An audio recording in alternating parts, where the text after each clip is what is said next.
अस्सलाम वालेकुम।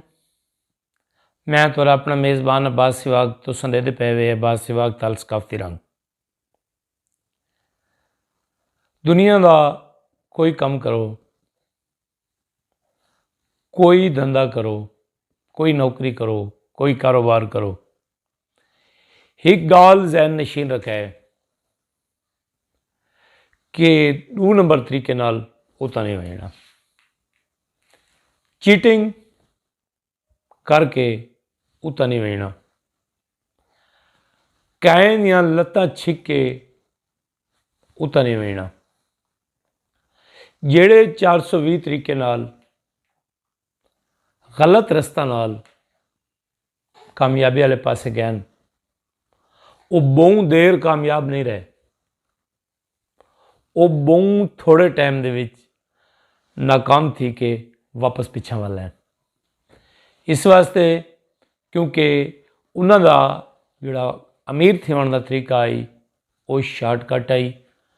उन्होंने लोगों के कंधे इस्तेमाल किए और लोगों दी मजबूरियां तो फायदा चाहते ने और 2 नंबर तरीके नाल उन्हां उत्ते पहुँचन।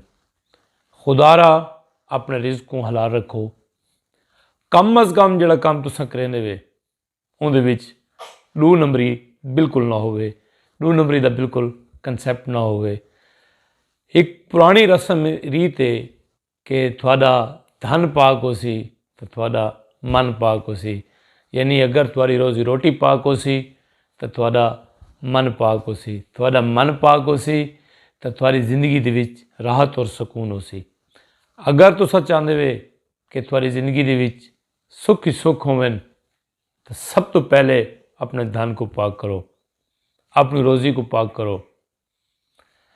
अगर तुसा हराम दा एक लुकमा भी अपने बाल को खवाए और वो हजम थी कि जे वेले खून बढ़े, मैं यकीन ना लादा कि वड्डा थी करांगी वो जरूर थोड़े नाल चीटिंग करे सी।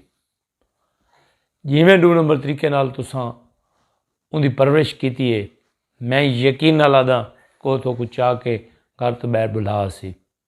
मैं यकीन ना लादा कि तो को घरों धिक्के दे के कड़ छुड़े सी।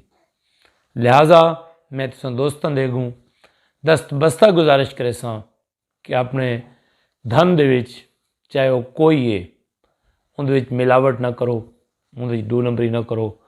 रिज़्क हलाल ऐन इबादत है। रिज़्क हलाल तो कैमो दहम रहो। उम्मीद करें ना कि मेरी मुख्तसर जिहा पैगाम तुसां दोस्तों को ज़रूर पसंद आसी। अस्सलाम वालेकुम वरहमतुल्लाहि वबरकातुहू।